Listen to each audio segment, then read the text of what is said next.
Property number 5। ठीक है, property number 5 ये कहती है कि यदि किसी नियत राशि का गुणा हम सारणिक के किसी एक रो के प्रत्येक अवयव से या किसी कॉलम के प्रत्येक अवयव से करते हैं तो सारणिक के मान में भी वो संख्या का गुणा हो जाता है। आया समझ में? जैसे कि कोई भी एक सारणिक अपन ले लेते हैं, अब छोटी ले लेते हैं ताकि हमारा काम थोड़ा सा आसान हो जाए। ये छोटी सारणिक है ना। अब मान लो हम इस रो को 3 से गुणा करते हैं। किससे गुणा करते हैं? 3 से। तो इसमें भी 3 का गुणा होगा, इसमें भी 3 का गुणा होगा, तो सारणिक का मान में भी कितने का गुणा हो जाएगा? 3 का। अब पहले अपन सारणिक का मान निकाल ले।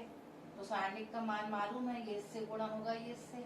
5 एकम 5 और 3 दूनी 6, तो कितना आ गया? -1। ठीक है, ये तो आया सारणिक का मान।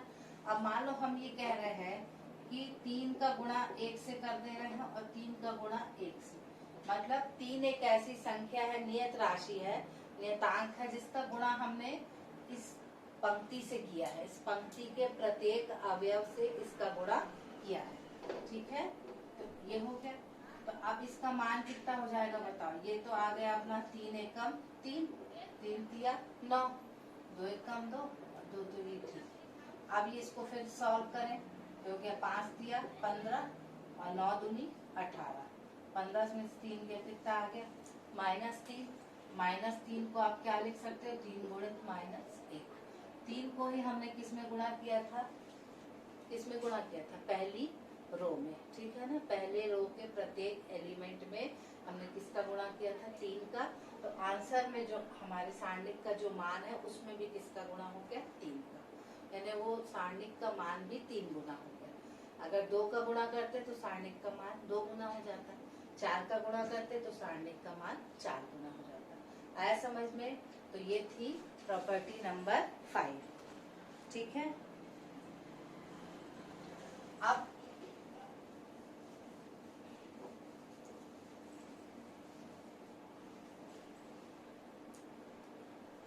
Property number 6। प्रॉपर्टी नंबर 6 ये कहती है कि यदि मान लो जैसे ये है 17 लिख दिए और अपन 19, यहाँ पे है 5 और यहाँ पे 4। यदि किसी रो को या किसी कॉलम को, या रो को ही पहले देख लें अपन, रो के प्रत्येक अवयव को हम किसी योग के माध्यम से दर्शा सकते हैं। मतलब यदि आप इसको ऐसे लिख सकते हैं, जैसे 17 है तो 12 प्लस 5 लिख सकते हैं। 19 है तो इसको 15 प्लस 4 लिख सकते हैं। और ये है 5 और ये है 2।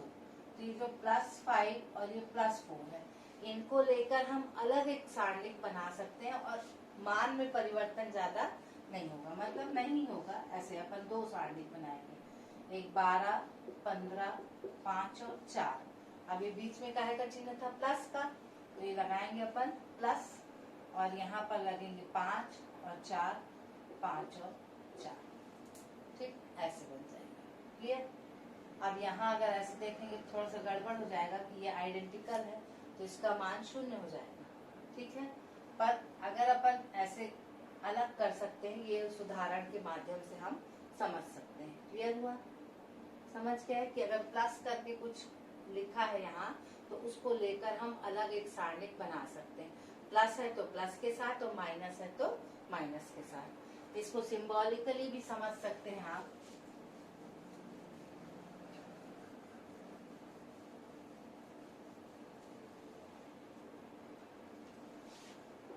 यदि ऐसा a plus α1, a2 plus α2, a3 plus α3 और b1, b2, b3, c1, c2, c3, तो इसको अपन लिखेंगे, प्लस माइनस दोनों रहेगा। यहाँ पे प्लस भी हो सकता है और माइनस भी, इसलिए कंबाइंड लिख दी हूँ मैं यहाँ। तो इसको लिख सकते हैं अपन a1, a2, a3, b1, b2, b3, c1, c2, c3, plus या माइनस जो भी चिन्ह होगा। प्लस होगा तो प्लस लिखना, माइनस होगा तो माइनस लिखना। फिर ये हो जाएगा α1, α2, α3, b1, b2, b3, c1, C2 C3, ये दोनों के योग या क्या बोलेंगे, माइनस से आप रिप्रेजेंट कर सकते हैं, ठीक है, योग या अंतर जो भी वहां पर आए। तो ये हो गई तुम्हारी प्रॉपर्टी नंबर 6। तो अभी तक अपन ने 6 प्रॉपर्टी पढ़ी। पहली प्रॉपर्टी क्या कहती है कि यदि कोई एक रो या एक कॉलम 0 0 0 मान है उनके अवयव का, तो पूरे सारणिक का मान क्या हो जाएगा, 0 हो जाएगा, ठीक है। प्रॉपर्टी नंबर 2 ये कहती है कि अगर सारणिक को पूरा अलट पलट कर दे, माने रो को कॉलम में और कॉलम को रो में अगर परिवर्तन करते हैं तो सारणिक के मान में परिवर्तन नहीं होता। प्रॉपर्टी नंबर 3 क्या कहती है कि यदि एक रो, 2 रो आपस में जगह बदलते हैं या 2 कॉलम आपस में जगह बदलते हैं तो मान में सिर्फ चिन्ह बदलता है, मान वही का वही रहता है। और चौथी प्रॉपर्टी ये कहती है कि यदि 2 रो या 2 कॉलम आइडेंटिकल हो, एक से हो, तो सारणिक का मान 0 हो जाता है। फिर पांचवी प्रॉपर्टी ये कहती है कि यदि किसी नियत राशि का गुणा उसके एक किसी पंक्ति के हर अवयव से है तो जो सारणिक का मान है उसमें उस संख्या का गुणा हो जाता है। अगर 2 का जोड़ दिए अपन ने या 2 का गुणा किया, 2 का गुणा किया है तो सारणिक का मान भी 2 गुना हो जाएगा। 3 का गुणा किए तो सारणिक का मान 3 गुना हो जाएगा। 4 का करेंगे तो सारणिक का मान 4 गुना हो जाएगा। फिर प्रॉपर्टी नंबर 6, यदि इसमें किसी भी रो में अगर कोई संख्या जुड़ी हुई है तो उसको लेकर हम अलग से एक सारणिक बना सकते हैं। तो ये हो गई प्रॉपर्टी नंबर 6। तो ये हो गई 6 प्रॉपर्टी। अब बची हैं 2, 7 और 8।